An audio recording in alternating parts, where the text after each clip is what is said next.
കേരളത്തിലെ മുഖ്യമന്ത്രി സഖാവ് പിണറായി വിജയന് കത്തെഴുതിക്കൊണ്ടിരിക്കുക. നരേന്ദ്രമോദിക്ക് കത്തെഴുതിയോ? Forest Minister, have you written letters to the Prime Minister? We want to ask a question to the Wayanad Member of Parliament. Have you raised this question before the Prime Minister or the Forest Minister? Why are you silent?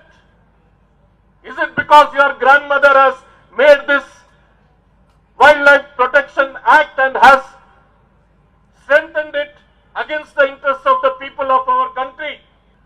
I want to ask the Member of Parliament from Wayanad, Priyanka Gandhi, and her brother Rahul Gandhi, who was earlier a Member of Parliament. Where are they when the people are on the streets struggling? CPIM-ന്റെ മുതിർന്ന നേതാവായ ബിജു കൃഷ്ണന്റെ വാക്കുകളാണ് പ്രേക്ഷകർ കേട്ടത്. അദ്ദേഹം CPM Wayanad ജില്ലാ കമ്മിറ്റിയുടെ നേതൃത്വത്തിൽ ഡൽഹിയിൽ പ്രധാനമന്ത്രി നരേന്ദ്രമോദിയുടെ വസതിയോട് ചേർന്ന് നടക്കുന്ന ഉപരോധ സമരത്തിൽ പങ്കെടുത്ത് സംസാരിക്കുകയായിരുന്നു. അദ്ദേഹം വയനാട് MP പ്രിയങ്ക ഗാന്ധിയെക്കുറിച്ചാണ് ചോദിക്കുന്നത്. വയനാട്ടിലെ കാര്യങ്ങൾ ചൂണ്ടിക്കാട്ടി പ്രിയങ്ക ഗാന്ധി മുഖ്യമന്ത്രിക്ക് കത്തെഴുതിയിരുന്നു. മുഖ്യമന്ത്രിക്ക് കത്തെഴുതുന്നതിന് മുൻപേ എഴുതേണ്ട കത്ത് പ്രധാനമന്ത്രിക്കും കേന്ദ്ര വനം മന്ത്രിക്കുമാണെന്നാണ് ബിജു കൃഷ്ണൻ അവിടെ ഓർമ്മിപ്പിച്ചത്. അദ്ദേഹത്തിൻ്റെ വാക്കുകൾ നമുക്കൊന്ന് കേൾക്കാം. പ്രിയപ്പെട്ട സഖാക്കളെ, ഏറ്റവും വലിയ ഒരു ഉരുൾപൊട്ടലാണ് നമ്മൾ വയനാട്ടിൽ കണ്ടത്. 3 ഗ്രാമങ്ങളാണ് തുടച്ചു നീക്കപ്പെട്ടത്. ആ ഉരുൾപൊട്ടൽ സംഭവിച്ച് കുറച്ചു നാളുകൾക്കുള്ളിൽ തന്നെ ആ പ്രദേശങ്ങൾ സന്ദർശിക്കാൻ അഖിലേന്ത്യാ കിസാൻ സഭയുടെ ഒരു ഡെലിഗേഷനുമായി നമ്മൾ വന്നിരുന്നു. അന്ന് കണ്ട ഒരു സ്ഥിതി, ഞാൻ ഇതിനു മുമ്പും നിരവധി ദുരിതാശ്വാസ പ്രവർത്തനത്തിന്റെ ഭാഗമായി നിരവധി സംസ്ഥാനങ്ങളിൽ പങ്കെടുത്തിട്ടുണ്ട്.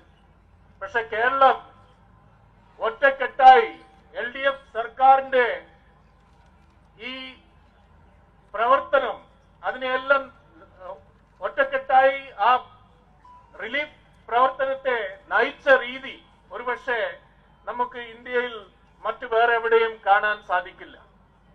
1999 നിരവധി ആൾക്കാരാണ് കൊല്ലപ്പെട്ടത്. ഒരുവിധ സംസ്ഥാന സർക്കാരിന്റെ ഒരുവിധ സംവിധാനവും അവിടെ ഉണ്ടായിട്ടില്ല. മറ്റു ചില ദുരിതങ്ങൾ സംഭവിക്കുമ്പോഴും ഫൈലിൻ സൈക്ലോൺ ആന്ധ്ര തെലങ്കാനയിലും മറ്റും എവിടെയും ഒരു സർക്കാർ സംവിധാനം ആ ദുരിതബാധിതരെ ചേർത്ത് പിടിക്കുന്ന ഒരു സമീപനം വേറെ എവിടെ എനിക്ക് കാണാൻ കഴിഞ്ഞിട്ടില്ല. അത് മാത്രമല്ല, നാട്ടുകാർ, കേരളത്തിലെ ജനത രാഷ്ട്രീയ ഭേദം എല്ലാം മാറ്റി നിർത്തിക്കൊണ്ട് ഒറ്റക്കെട്ടായാണ് അന്ന് വയനാടിനൊപ്പം നിന്നത്. പക്ഷേ ഇന്ത്യ ഭരിക്കുന്ന ഒരു സർക്കാർ, നരേന്ദ്രമോദി സർക്കാർ, വയനാടിനോട് സ്വീകരിക്കുന്ന സമീപനം എന്താണ്? ഇവിടെ ബാബു സഖാവ് സൂചിപ്പിച്ച മാതിരി ഈ ഒരു ദുരന്തം സംഭവിച്ച് നിരവധി ദിവസങ്ങൾക്ക് ശേഷമാണ് പ്രധാനമന്ത്രി അവിടെ വന്നത് തന്നെ. ആ പ്രദേശങ്ങൾ സന്ദർശിക്കാൻ വന്നത് വലിയ വാർത്തയായിരുന്നു. നമ്മളൊക്കെ വലിയ പ്രതീക്ഷയോടെ കണ്ട ഒരു പ്രധാനമന്ത്രിയുടെ വരവിനെ വളരെ പ്രതീക്ഷയോടെ കണ്ടതാണ്. പക്ഷെ എന്താ, പ്രധാനമന്ത്രി തിരിച്ചു വന്നിട്ട് എന്തെങ്കിലും വയനാടിന് വേണ്ടി ചെയ്തോ? ഏകദേശം 298 പേരാണ് അതിൽ മരിച്ചതായി അറിയുന്നത്. നിരവധി ആൾക്കാർ കാണാനില്ല. അങ്ങനെ ഒരു സാഹചര്യത്തിൽ കേരളം ആവശ്യപ്പെട്ടത് അവിടുത്തെ ബാധിക്കപ്പെട്ട ജനങ്ങളെ സഹായിക്കാൻ വേണ്ടി ചുരുങ്ങിയത് 2000 കോടിയെങ്കിലും നൽകണമെന്നാണ്. പക്ഷെ എന്താ ഈ സർക്കാർ സ്വീകരിക്കുന്ന നിലപാട്? അങ്ങോട്ട് വന്ന വ്യോമസേന, അതിന് ചെലവായത് കേരള സർക്കാർ, LDF സർക്കാർ കേന്ദ്രത്തിന് നൽകണം എന്നാണ് BJP സർക്കാർ എടുക്കുന്ന നിലപാട്. ഇതെന്തേ LDF-നെ മാത്രം ബാധിക്കുന്ന ഒരു വിഷയമാണോ? Is this an issue which is only affecting people of the Left Democratic Front? I want to ask the Member of Parliament from Wayanad, Priyanka Gandhi, and her brother Rahul Gandhi, who was earlier a Member of Parliament. Where are they when the people are on the streets struggling? ജനങ്ങൾ സമരമുഖത്തായിരിക്കുമ്പോൾ രാഹുൽ ഗാന്ധിയും പ്രിയങ്ക ഗാന്ധിയും എവിടെയാണെന്ന് നമ്മൾ ചോദിക്കേണ്ടതുണ്ട്. ഇന്ന് കേരളത്തിൽ എല്ലാ ജില്ലകളിലും കേരളമെന്തേ ഇന്ത്യയിലല്ലേ എന്ന വലിയൊരു പ്രചരണവും വലിയൊരു സമര പരിപാടിയും ഏറ്റെടുത്തിരിക്കുകയാണ്. അങ്ങനെ ഒരു സാഹചര്യം എന്തുകൊണ്ട് കേരളത്തിലുണ്ട്? നിരന്തരം കേരളത്തെ ദ്രോഹിക്കുന്ന ഒരു സമീപനമാണ് കേന്ദ്ര സർക്കാർ എടുത്തിരിക്കുന്നത്. പക്ഷെ അങ്ങനെ ഒരു സമീപനം കേന്ദ്ര സർക്കാർ എടുക്കുമ്പോൾ ഏറ്റവും വലിയ പ്രതിപക്ഷമായ കോൺഗ്രസ്, കേരളത്തിലെ കോൺഗ്രസ് നയിക്കുന്ന UDF, അവരുടെ നിലപാട് എന്താണ്? LDF സർക്കാരിനെ ദ്രോഹിക്കുന്നതാണെങ്കിൽ നടക്കട്ടെ എന്ന ഒരു നിലപാടാണോ? ഈ ദുരിതം അനുഭവിക്കുന്നവരോടൊപ്പം നിൽക്കുകയല്ലേ വേണ്ട അവിടുത്തെ UDF, കോൺഗ്രസും മറ്റ് UDF ഘടക കക്ഷികളും? വേറൊരു വിഷയം നിങ്ങൾ ഇവിടെ റൈസ് ചെയ്യുന്നുണ്ട്. ഒന്ന്, വന്യമൃഗശല്യത്തെ പറ്റി. എത്ര ആൾക്കാരാണ് വയനാട്ടിൽ തന്നെ കൊല്ലപ്പെട്ടത്? ഈ അടുത്ത കാലത്ത് കടുവ കടിച്ചു കീറിക്കൊണ്ട് രാധ എന്ന തൊഴിലാളി കൊല്ലപ്പെട്ടില്ലേ? അപ്പൊ ആ സാഹചര്യത്തിൽ പ്രിയങ്ക ഗാന്ധി അവിടെ എന്താ പറഞ്ഞത്? ഈ 72-ലെ വൈൽഡ് ലൈഫ് പ്രൊട്ടക്ഷൻ ആക്ട്, അതിലൊരു മാറ്റത്തിനും അവർ തയ്യാറല്ല. അത് ഇന്ദിരാഗാന്ധി കൊണ്ടുവന്ന നിയമമാണ്. എമർജൻസി കാലത്താണ് സംസ്ഥാന സർക്കാരുകളുടെ അവകാശങ്ങളെല്ലാം തട്ടിയെടുക്കുന്ന രീതിയിൽ അതിൽ ഭേദഗതികൾ കൊണ്ടുവന്നത്. പിന്നീട് അത് കൂടുതൽ കടുപ്പിച്ചുകൊണ്ടുള്ള നിലപാടാണ് കോൺഗ്രസും BJP-യും സ്വീകരിച്ചത്. എന്നിട്ട് ഇന്ന് കേരളത്തിലെ മുഖ്യമന്ത്രി സഖാവ് പിണറായി വിജയന് കത്തെഴുതിക്കൊണ്ടിരിക്കുക. നരേന്ദ്രമോദിക്ക് കത്തെഴുതിയോ? Forest Minister, have you written letters to the Prime Minister?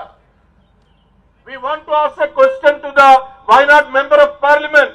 Have you raised this question before the Prime Minister or the Forest Minister? Why are you silent? Is it because your grandmother has made this Wildlife Protection Act and has strengthened it against the interests of the people of our country? Is it because you are hand in glove with the conservation lobby? ഒരു conservation lobby തന്നെ പ്രവർത്തിക്കുന്നുണ്ട്. അവരുടെ ഒപ്പം നിൽക്കുന്ന നിരവധി രാഷ്ട്രീയക്കാരുമുണ്ട്. ഇവർ ഉത്തരം പറയണം. ഇന്നെന്താ നടക്കുന്നത്? ഇന്ത്യയിൽ നിരവധി സംസ്ഥാനങ്ങളിൽ ആനകളെ സംരക്ഷിക്കാൻ വേണ്ടി ആന വഴിത്താരകൾ കൊണ്ടുവരണമെന്നാണ്. തൊട്ടടുത്ത തമിഴ്നാട്ടിൽ 21 ആന വഴിത്താരകളായിരുന്നു മുമ്പ് നിർണയിച്ചെങ്കിൽ ഇന്നത് ഒരു ചർച്ചയും ഒരു സർവേ ഒന്നും നടത്താതെ അത് 42ആയി വർദ്ധിച്ചു. ആനകൾക്ക് സംരക്ഷണമുണ്ട്. സാധാരണ കർഷകർക്കും ജനങ്ങൾക്കും സംരക്ഷണമില്ല എന്നൊരു നിലപാടാണ് സർക്കാർ സ്വീകരിക്കുന്നത്. പക്ഷെ ഈ ആന വഴിത്താരയും ടൈഗർ കൺസർവേഷൻ അതിന് പിന്നിൽ പ്രവർത്തിക്കുന്നവർ വലിയ വൻകിട NGO-കൾ, ഇന്റർനാഷണൽ NGO-കൾ അതിന് പിന്നിൽ പ്രവർത്തിക്കുന്നുണ്ട്. അവരുടെ സമീപനം മുമ്പും വേൾഡ് വൈൽഡ് ലൈഫ് ഫണ്ടിന്റെ ഒക്കെ സമീപനം മുമ്പും സ്പെയിനിലത്തെ അന്നത്തെ ഫ്രാങ്കോ സർക്കാരിനൊപ്പം നിന്ന ഒരു സംഘടനയാണ് വേൾഡ് വൈൽഡ് ലൈഫ് ഫെഡറേഷൻ. അവിടുത്തെ ഫാസിസ്റ്റ് സർക്കാരിനൊപ്പം നിന്ന ഒരു ഫൗണ്ടേഷനാണ്. ഇവരൊക്കെയാണ് അഡ്വൈസറി ബോർഡ്. ഇവരാണ് നിലപാടുകൾ ഈ ആന വഴിത്താരയായാലും ടൈഗർ കൺസർവേഷന് വേണ്ടിയൊക്കെ. അപ്പൊ ഈ വനങ്ങളിൽ താമസിക്കുന്ന ആദിവാസികളുടെ സ്ഥിതി എന്താ? വനങ്ങളിൽ പരമ്പരാഗതമായി താമസിക്കുന്ന സാധാരണക്കാരുടെ സ്ഥിതി എന്താ? അവർക്ക് പട്ടയം നൽകണമെന്നാണ് വനാവകാശ നിയമം പറയുന്നത്. നിങ്ങളുടെ ഒരു ആവശ്യം 200 മറ്റോ ആൾക്കാർക്ക് പട്ടയം നൽകണമെന്നാണ്. ആ പട്ടയം നൽകാൻ വേണ്ടി എന്താണ് ഈ സർക്കാർ, കേന്ദ്ര സർക്കാർ ചെയ്യുന്നത്? ഒരു ജോയിന്റ് സർവേ നടത്തിക്കൊണ്ട് ആണ് തീരുമാനിച്ച് 2200 പേർക്ക് പട്ടയം നൽകണം. ഇതുവരെ നൽകാൻ തയ്യാറല്ല. കേന്ദ്ര സർക്കാർ എടുക്കേണ്ട തീരുമാനമാണ്. കേരളത്തിലെ LDF സർക്കാരിന്റെ അല്ല. ആ തീരുമാനമെടുക്കേണ്ട കേന്ദ്ര സർക്കാരാണ്. പക്ഷെ അത് നമ്മളൊന്ന് ശ്രദ്ധിക്കണ്ടേ. ഇന്ന് വന്യമൃഗ ശല്യം നേരിടുമ്പോൾ അത് കേരളത്തിൽ മാത്രമല്ല, എല്ലാ സംസ്ഥാനങ്ങളിലും വന്യമൃഗ ശല്യം വലിയ രീതിയിൽ വർദ്ധിച്ചു വരുന്ന ഒരു സാഹചര്യമാണ്. സഖാവ് ശിവദാസൻ ഇവിടെ കുറച്ച് കണക്കുകൾ പറഞ്ഞിരുന്നു. പക്ഷെ 2017നും 2022നും ഇടയിലെ ഒരു സ്ഥിതി നമ്മൾ എടുത്താൽ, കോൺഗ്രസ് ഭരിക്കുന്ന സംസ്ഥാനങ്ങൾ ആയാലും BJP ഭരിക്കുന്ന സംസ്ഥാനങ്ങളായാലും അത് കേരളമായാലും എല്ലാ സംസ്ഥാനങ്ങളിലും നിരവധി ആൾക്കാരാണ് കൊല്ലപ്പെടുന്നത്. ശരാശരി 2017നും 2022നും ഇടയിൽ ശരാശരി 460 ആൾക്കാർ ഓരോ സംസ്ഥാനത്തും കൊല്ലപ്പെടുന്നുണ്ട് എന്നാണ് കണക്ക്. ആന കാരണം, കടുവ കാരണം. അങ്ങനെ ഒരു സാഹചര്യത്തിൽ ഇതൊരു വെറും ഒരു പ്രത്യേക ഒരു പാർട്ടിയുടെയോ അല്ല ഒരു ജില്ലയുടെയോ പ്രശ്നമായിട്ട് ഇന്ന് നിൽക്കുന്നില്ല. ആരളം ഫാമിൽ ഇന്നലെ 2 ആദിവാസികളെയാണ് ആന ചവിട്ടിക്കൊന്നത്. എല്ലാ ദിവസവും നേരിടേണ്ടി വരുന്ന ഒരു പ്രശ്നമാണ്. അതിന് ഈ 1972 വൈൽഡ് ലൈഫ് ആക്ടിൽ ഒരു ഭേദഗതി കൊണ്ടുവരണം എന്ന നിലപാട് വളരെ ശരിയായ ഒരു നിലപാടാണ്.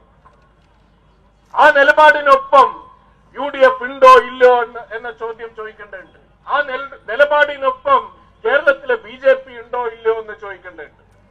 എന്താ കേരളത്തിന്റെ BJP മിനിസ്റ്റർമാരുടെ സ്ഥിതി? BJP മിനിസ്റ്റർമാരുടെ സ്ഥിതി സുരേഷ് ഗോപി ആയാലും മുരളീധരനായാലും അതൊരു ചെറിയ ദുരന്തമായിരുന്നല്ലേ? ഈ ചൂരൽമലയിലും മുണ്ടക്കയിലും മറ്റും നടന്നത് ചെറിയൊരു ദുരന്തമായിരുന്നില്ലേ എന്നാണ് മുരളീധരൻ പറഞ്ഞത്.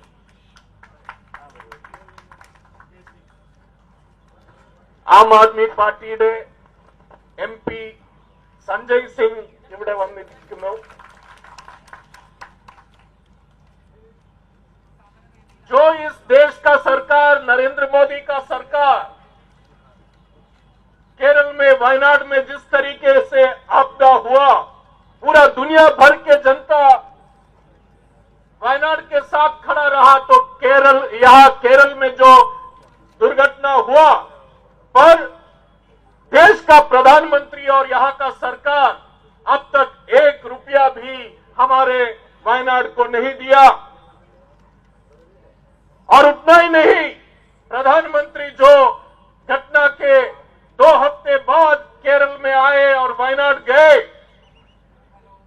वहां पे उसके बाद उनका यात्रा का जो खर्च है वो केरल का सरकार भरने के लिए बोल रहे हैं। वहां जो हमारे वायुसेना को इस्तेमाल किया राहत कार्य के लिए, वो वायुसेना का जो खर्च हुआ वो केरल का सरकार उठाना पड़ रहा है। इस तरीके का स्थिति है। वायनाड में जो हुआ उसके बाद आंध्र प्रदेश में आपदा हुआ, त्रिपुरा में हुआ। आंध्र प्रदेश को लगभग 3,500 करोड़ दिया गया बिना कोई रिपोर्ट के। केरल के लोग, केरल के मिनिस्टर कह रहे हैं कि केरला सरकार रिपोर्ट नहीं दिया, इसलिए झूठ बोल रहे क्योंकि हमारे सरकार वहां से रिपोर्ट दिया है। ये स्थिति है। कुछ बातें यहां हिंदी में इसलिए कह रहा हूं क्योंकि आसपास में जो लोग खड़े हैं, हमारे साथी संजय सिंह जो यहां आए हैं, उनको भी थोड़ा इन मुद्दों के बारे में जानकारी हो। लगातार जो किसानों पर वहां पे कभी हाथी द्वारा, कभी टाइगर द्वारा मारा जा रहा है, वहां खेती योग्य जगह नहीं है। आज जनता खेती से बाहर निकलने का स्थिति है। ഏറ്റവും രൂക്ഷമായ ഒരു പ്രതിസന്ധി മുമ്പ് കേരളത്തിൽ വയനാട് നേരിട്ടിട്ടുണ്ട്. കാർഷിക പ്രതിസന്ധി നേരിട്ടിട്ടുണ്ട്. അന്ന് സർക്കാർ കൊണ്ടുവന്ന നയങ്ങളായിരുന്നു അതിന് കാരണം. അന്ന് ആസിയാൻ കരാറായിരുന്നു അതിന് കാരണം. ഇന്ന് ആ ആസിയാൻ കരാർ നിലനിൽക്കുന്നുണ്ട്. അതിന്റെ ഒപ്പം തന്നെ ഈ വന്യമൃഗശല്യം കൂടി കർഷകർ കൃഷിയിൽ നിന്ന് പുറത്തോട്ട് പോകണം എന്ന ഒരു ഗൂഢാലോചനയാണ് കേന്ദ്ര സർക്കാർ. I M accusing the central government that it is A conspiracy that the farmers should give up agriculture, leave agriculture land, so that their intention of giving the agriculture land to corporate people can be done. That is the direction in which this central government is going. Because this is not a Kerala specific problem, wild animal menace. I have gone to Himachal regularly. Himachal, the number of monkeys is so high. Number of monkeys is so high and the damage cost is per year is more than 500 crores in Himachal because of the horticultural crops, vegetables, everything being destroyed. നമ്മൾ ആവശ്യപ്പെടുന്നത് ഈ ചില വന്യമൃഗങ്ങളെ schedule ലിസ്റ്റിൽ നിന്ന് എടുത്തു കളയണമെന്ന്. കാട്ടുപന്നി ശല്യം വലിയ രീതിയിലുണ്ട് എല്ലാ സംസ്ഥാനങ്ങളിലും. ഹിമാചൽ നടന്ന ഒരു സമരം എല്ലാ വിഭാഗത്തിൽപ്പെട്ടവരെയും യോജിപ്പിച്ച് നടത്തിയ ഒരു സമരമായിരുന്നു. കർഷകർ മാത്രമല്ല, മറ്റു വിഭാഗത്തിൽപ്പെട്ടവരും കുരങ്ങ് ശല്യത്തിനെതിരെ. അന്ന് BJP ആയിരുന്നു ഭരിച്ചുകൊണ്ടിരുന്നത്. അതൊരു ജനകീയ പ്രക്ഷോഭമായി വളർന്നു. എന്താ അവിടുത്തെ BJP സർക്കാർ ചെയ്തത്? BJP സർക്കാർ പറഞ്ഞു, ഇത് ബാലിയുടെ ബന്ധുക്കളാണ്, അപ്പോ ഈ കൊരങ്ങന്മാരെ കൊല്ലാം. ഇത് ഹനുമാന്റെ ബന്ധുക്കളല്ല, ഇത് ബാലിയുടെ ബന്ധുക്കളാണ്, കൊല്ലാം എന്നാണ് BJP സർക്കാർ അന്ന് അവിടെ പറഞ്ഞത്. പിന്നീട് മനേക ഗാന്ധി അതിനെതിരെ കോടതിയിൽ പോയി.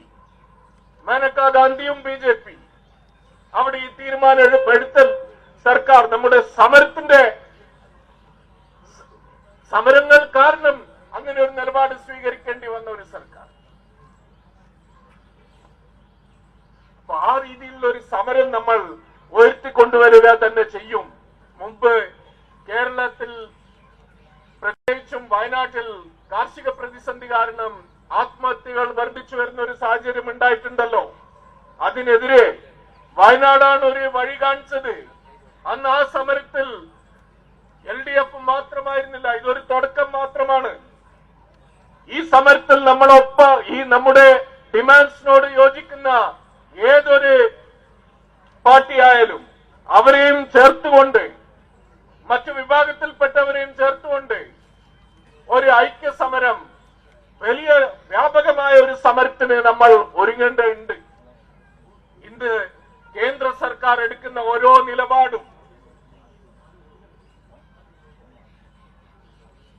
കേരളത്തിലെ സംസ്ഥാന സർക്കാരിനെതിരെ എടുക്കുന്ന നിലപാടാണ്.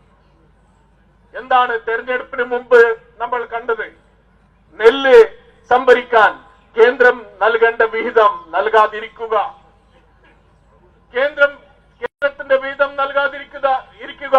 പക്ഷേ സംസ്ഥാനത്ത് എന്താ നടക്കുന്നത്?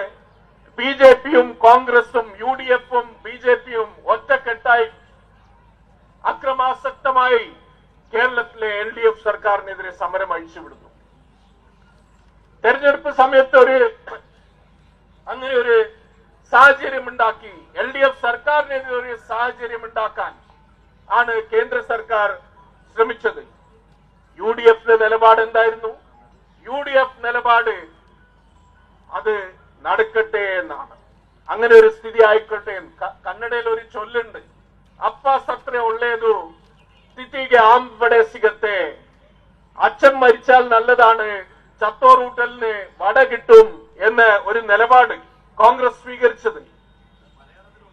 മലയാളത്തിലുണ്ടാവും. ഞാൻ പഠിച്ചൊക്കെ കർണാടകയിലും ഡൽഹിയിലുമാണ്. അപ്പോ ആ രീതിയിലുള്ള ഒരു നിലപാട്, കേരള ജനതയെ ദ്രോഹിക്കുന്ന നിലപാട്. ഇന്ന് നമ്മൾ നടത്തുന്ന ഈ സമരം കേരള ജനതയുടെ അവകാശങ്ങളെ സംരക്ഷിക്കാനുള്ള സമരമാണ്.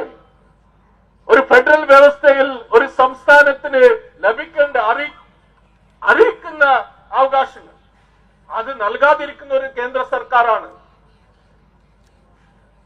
तो उस स्थिति में जो यहाँ हमारे नेता कांग्रेस के हैं राहुल गांधी और प्रियंका गांधी, इनसे हम कहना चाहते हैं आपका चुप्पी तोड़ो.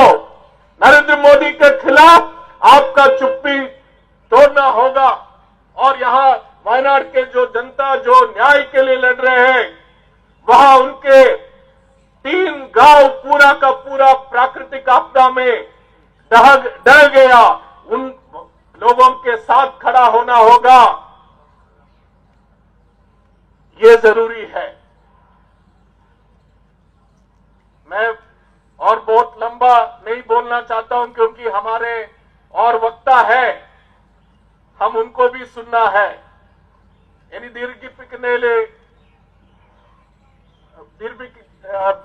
ഇനി കൂടുതൽ സംസാരിക്കാൻ ഞാൻ ഉദ്ദേശിക്കുന്നില്ല.